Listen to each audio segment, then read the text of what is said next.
اعوذ باللہ من الشیطان الرجیم بسم اللہ الرحمن الرحیم۔ سب سے پہلے تو میں شکریہ ادا کروں گی اپنے ویورز کا، جنہوں نے اپنے قیمتی وقت میں سے ٹائم نکال کر اس ویڈیو کو پہ کلک کیا، ویڈیو دیکھنے کے لیے ٹائم نکالا۔ انشاءاللہ آپ آج کے عمل سے ضرور مستفید ہوں گے۔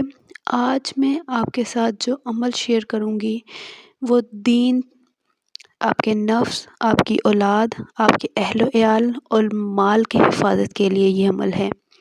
یہ بہت ہی چھوٹی سی دعا ہے، جسے آپ پڑھ لیں گے تو آپ کے دین، نفس، اولاد، اہل و عیال اور مال کی حفاظت ہو جائے گی۔ آپ نے اس دعا کو صبح و شام ایک مرتبہ بس پڑھنا ہے، تو انشاءاللہ آپ اللہ تعالیٰ کے سپرد سب کچھ ہو جائے گا۔ اللہ تعالیٰ ہر چیز کی حفاظت فرمائیں گے۔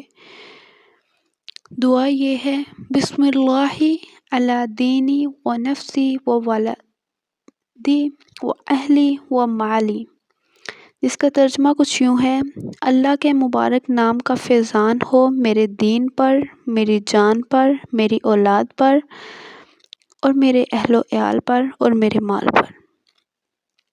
بس دیکھ لیں کتنی مختصر سی دعا ہے، اور اس مختصر سی دعا کا بہت فائدہ ہے۔ صرف آپ نے ایک مرتبہ صبح پڑھنا ہے، ایک مرتبہ شام میں پڑھنا ہے۔ ضرور پڑھیں صبح بھی اور شام میں، اور اپنی اولاد کو بھی اس دعا کا سکھائیں تاکہ وہ بھی ایک مرتبہ صبح اور ایک مرتبہ شام میں اس دعا کو پڑھنے کا معمول بنا لیں۔ تو انشاءاللہ اللہ تعالیٰ آپ کے دین کی حفاظت فرمائیں گے، آپ کے نفس کی حفاظت فرمائیں گے، آپ کی اولاد کی حفاظت فرمائیں گے، آپ کے اہل و عیال کی حفاظت فرمائیں گے، آپ کے مال کی حفاظت فرمائیں گے۔ آپ کو کوئی چیز بھی آپ کو شر نہیں پہنچا سکے گی۔ میری یہ کاوش پسند آئی ہو تو ویڈیو کو ضرور لائک کر کے آگے سے آگے شیئر بھی کریں، اور میرے چینل ضرور سبسکرائب کر لیں۔ ہر طرح کی پرابلم کے لیے میں نے سولوشن جو ہے وظائف کی صورت میں آپ کے ساتھ شیئر کیا ہوا ہے، ان سے مستفید ہونے کے لیے چینل ضرور وزٹ کریں۔ جزاک اللہ۔